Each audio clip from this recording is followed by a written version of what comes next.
বাংলাদেশি যারা এই দেশটিতে আসেন, বিশেষ করে বুদাপেস্টে আসেন লেখাপড়া করতে কিংবা উচ্চতর ডিগ্রি নিতে, তারা কেন এখানে থাকেন না, এই প্রশ্নই আমি করেছিলাম এখানে থাকা বাংলাদেশি যারা পুরনো তাদের কাছে। এইখানে যেমন ওয়ার্কার আসতো এবং আমার জানা মতে গত বছর দুয়েক হাঙ্গেরিতেই সবচেয়ে বেশি ওয়ার্কার আসতো। এটার একটা মূল কারণ ছিল হাঙ্গেরি একমাত্র দেশ এই সেন্ট্রাল ইউরোপে যাদের কনসুলেট ঢাকায় আছে, ইন্ডিয়া যেতে হয় না। ইউরোপের পূর্ব প্রান্তের ছোট্ট দেশ হাঙ্গেরি, জনসংখ্যা কম, ৯৩,০০০ বর্গ কিলোমিটারের দেশটিতে মানুষ মাত্র ৯৮ লাখ। সন্তান নেয়ার প্রবণতা কমে আসায় এই সংখ্যাও বছর বছর কমছে।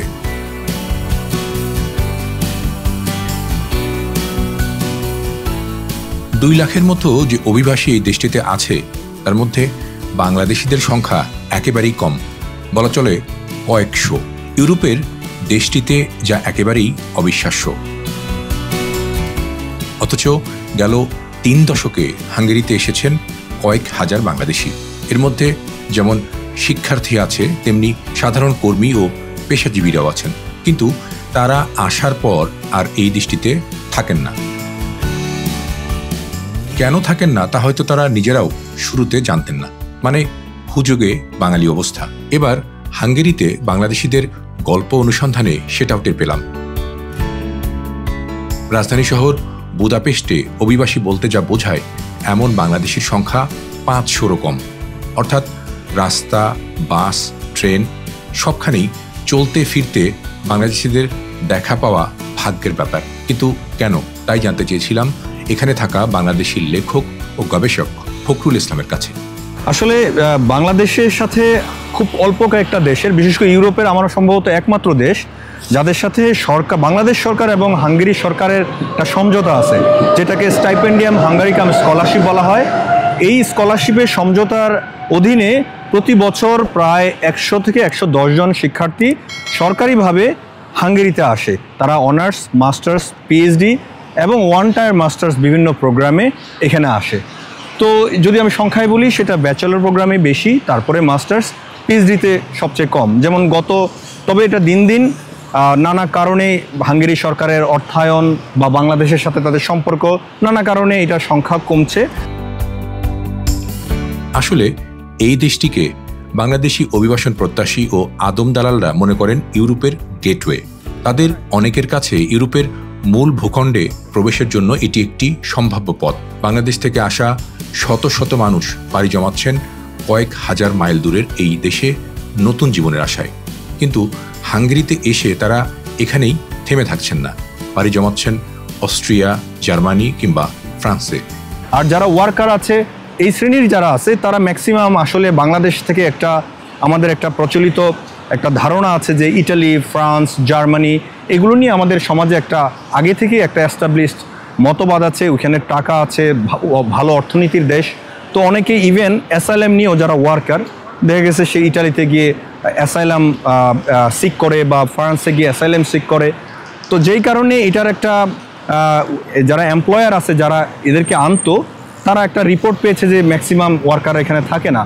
এর পরিপ্রেক্ষিতেই হাঙ্গেরি সরকার এই গত ৭-৮ মাস আগে বাংলাদেশ থেকে ওয়ার্কার বন্ধ করে দেয়, বাংলাদেশ সহ আর অনেক দেশের বন্ধ করে দেয়। তাদের মেইন যুক্তি ছিল যাদের এখানে অ্যাম্বাসি নাই, যাদের বুদাপেস্টে, যাদের সাথে কূটনৈতিক সম্পর্কটা বুদাপেস্টে ওই দেশের অ্যাম্বাসি নাই, তাদের সাথে আমরা ফার্দার কোনো চুক্তি বা ক্লারিফিকেশান ওই গভর্নমেন্ট থেকে না আসলে আমরা ওই দেশ থেকে আমরা শ্রমবাজার উন্মুক্ত করব না। তো সেইটা এখন বন্ধ আছে, এখন এটার সুযোগ নাই। এর অন্যতম কারণ হাঙ্গেরির অভিবাসন নীতি। রাজনৈতিক আশ্রয় বা অবৈধ অভিবাসন একেবারেই সমর্থন করে না দেশটি। তাই অবৈধ হলে এখানে থাকা খুবই কষ্টের, আর চাকরি বা কাজের সুযোগও সীমিত। স্টুডেন্টরা ফ্রিকোয়েন্টলি আসতো, কিন্তু দেখা গেছে পরিবার নিয়ে যারা আসছে তারা অনেকে পরিবার সহ আরেক দেশে চলে গেছে। তো যেই কারণে গত বছর হাঙ্গেরি সরকার ইন্টারন্যাশনাল স্টুডেন্টদের এই টেন্ডেন্সিকে ট্র্যাক করে তারা একটা সিদ্ধান্ত নিয়েছে যে কোনো ইন্টারন্যাশনাল স্টুডেন্ট, সে স্কলারশিপ হোক, সেলফ ফাইন্যান্স হোক, সে ফ্যামিলি আনতে পারবে না। সেটাও মার্চের ১ তারিখ থেকে বন্ধ করে দিয়েছে। বাংলাদেশি শিক্ষার্থী যারা এখানে থাকেন তারা পার্ট টাইম চাকরি বলতে যা বোঝায় তা করেন ফুড ডেলিভারি, নয়তো এখানে ওখানে হোটেল রেস্তোরাঁর কাজ। এতে আয় মোটামুটি ভালো হলেও পরিশ্রম অনেক বেশি। অভিবাসন বলেন, প্রত্যাশী বলেন, তারপরে লেবার ভিসা বলেন, সব কিছুই কিন্তু একটা নেগেটিভলি একটা এফেক্ট করেছে আমাদের দুই দেশের শিক্ষার্থী আনা নেওয়া, শ্রমিক অভিবাসনের ক্ষেত্রে সব কিছুতেই। আর হাঙ্গেরিয়ান মানুষজন অভিবাসীদের খুব একটা সহ্য করে না, এক্ষেত্রে তারা কিছুটা বর্ণবাদীও। এর মধ্যে এখানে ভিয়েতনামি, পাকিস্তানি, নেপালি, ফিলিপিনো স্থায়ী হয়েছে এবং এই অভিবাসীরা ভালো কাজও করছেন, সাথে ব্যবসা বাণিজ্য। হাঙ্গেরি বাংলাদেশিদের জন্য একটি স্বর্ণদুয়ার হতে পারত। অনেকেই বলেন, বিশেষ করে এই বুদাপেস্টে আমি যেখানে দাঁড়িয়ে রয়েছি, আমার পেছনে নিশ্চয়ই সেই ঐতিহ্যবাহী পার্লামেন্ট হাউসটি আপনারা দেখতে পাচ্ছেন, যেটি কিনা ইউরোপের শুধু নয়, সারা বিশ্বেরই একটি হেরিটেজ বা ঐতিহ্য হিসেবে গণ্য করা হয়। এই পার্লামেন্ট ঘিরেই কিন্তু হাঙ্গেরির সমৃদ্ধি, কৃষ্টি, কালচার, সভ্যতা, ট্যুরিজম অনেক কিছুই বিরাজ করে। তো বাংলাদেশি যারা এই দেশটিতে আসেন, বিশেষ করে বুদাপেস্টে আসেন লেখাপড়া করতে কিংবা উচ্চতর ডিগ্রি নিতে, তারা কেন এখানে থাকেন না, এই প্রশ্নই আমি করেছিলাম এখানে থাকা বাংলাদেশি যারা পুরনো তাদের কাছে।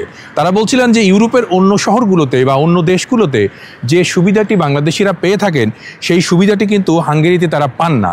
কারণটা হচ্ছে হাঙ্গেরির এখানকার প্রচলিত অভিবাসন আইনে সেটি সাপোর্ট করে না, কারণ তারা অভিবাসীদেরকে ওয়েলকাম করেন না।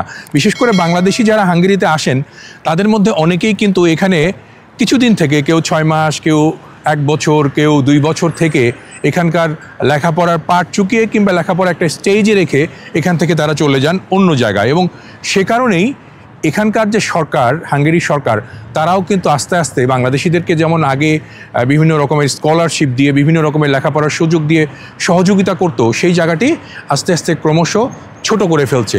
আগে আমরা জানতাম যে প্রতি বছরই 500,000 বাংলাদেশি শিক্ষার্থী এখানকার বিভিন্ন বিশ্ববিদ্যালয়ে স্কলারশিপ নিয়ে উচ্চতর ডিগ্রির জন্য পড়ালেখা করতে আসতো।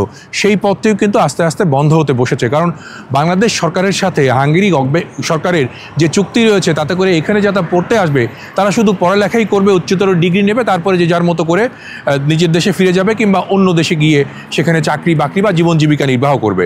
কিন্তু আমাদের ক্ষেত্রে যেটি হয়েছে যে আমরা অনেকেই বাংলাদেশ থেকে এসে এখানে পড়ালেখার জন্য যে কাজটির জন্য আসে সেটি শেষ না করেই এখান থেকে অন্য দেশে, ইউরোপের অন্য কোনো দেশে অভিবাসী হয়ে যায়। সেটি হয়েছে বড় বাধা। আর যে কারণেই এত বছর ধরে হাঙ্গেরিতে অভিবাসন হচ্ছে। আমরা জানলাম যে 70-এর দশক থেকে এখানে বাংলাদেশিরা আসছেন, অনেকেই থাকছেন, কিন্তু এত বছরেও এখানে বাংলাদেশির সংখ্যা কিন্তু সপাচেকও স্থায়ী নয়, কারণ এই বাংলাদেশিরা এখানে সেই সুবিধা পাননি তাদের অভিবাসন রীতি নীতি এবং কৌশলের কারণে। হাঙ্গেরি ইউরোপীয় ইউনিয়নের সদস্য হলেও অভিবাসনের বিষয়ে খুবই কঠোর। রাজনৈতিক আশ্রয় প্রার্থীদের অধিকাংশ আবেদনই তারা বাতিল করে দেয়। তাছাড়া এখানকার ভাষা, খাবার এবং সংস্কৃতির সাথে খাপ খাওয়ানো বাংলাদেশিদের জন্য কঠিনই। বাংলাদেশিদের অনেকেই দেশ থেকে হাঙ্গেরিতে এসে পায়ে হেঁটে কিংবা ট্রেনে করে চলে যান পাশের দেশ জার্মানি, অস্ট্রিয়া বা ফ্রান্সে। সেখানে কাজের সুযোগ বেশি, বাংলাদেশি অনেকেই আছে, আবার ওই সকল দেশগুলোতে অভিবাসীদের জন্য নীতিমালা কিছুটা সহনশীল। বিভিন্ন উদ্যোগের পর হাঙ্গেরি বাংলাদেশ থেকে কর্মী নেওয়া শুরু করেছিল কয়েক বছর আগে, এখন সেটাও বন্ধ হয়ে গেছে, এই মাসেই হয়েছে। এখানেও অভিযোগ আছে। আমরা মনে করি যে বাংলাদেশ থেকে আগামী অদূর ভবিষ্যতে একটি এরকমের চুক্তি এই দেশের সরকারের সাথে হবে, যাতে করে এখানে যারা পড়তে আসবে তারা কঠোর নজরদারির মধ্যে থাকবে এবং এই দেশের নিয়ম রীতি নির্দেশিকা মেনে লেখাপড়া শেষ করে যদি হয় সুযোগ, তাহলে এই দেশে চাকরি করবে, নয়তো দেশে ফিরে যাবে কিংবা অন্য দেশে অভিবাসন হবেন। কিন্তু বাংলাদেশের এই প্রক্রিয়াটা করতে গেলে দ্বিপাক্ষিক একটি চুক্তি প্রয়োজন, দ্বিপাক্ষিক একটি সমঝোতা প্রয়োজন, এবং সেটি আমার মনে হয় যে এখন ভাববার বা চিন্তা করার সময় এসছে। হাঙ্গেরির যেসব প্রতিষ্ঠান ওই কর্মীদের এনেছিল, এসব প্রতিষ্ঠানে ওই বাংলাদেশিরা যায়নি, কাজও করেনি, তাই তাদের বিরুদ্ধে রীতিমতো মামলা ঠুকে দিয়েছে প্রতিষ্ঠানগুলো। এর প্রেক্ষিতে দুই দেশের শ্রমশক্তি বিষয়ক সম্পর্কটাও তিক্ত হয়ে উঠেছে। এখন বাংলাদেশিরা ভিসার আবেদন করলেই এই দেশের দূতাবাস তা বাঁকা চোখে দেখছে। আমরা আজকে বুদাপেস্ট থেকে বাংলাদেশিদের নিয়ে গল্প বললাম।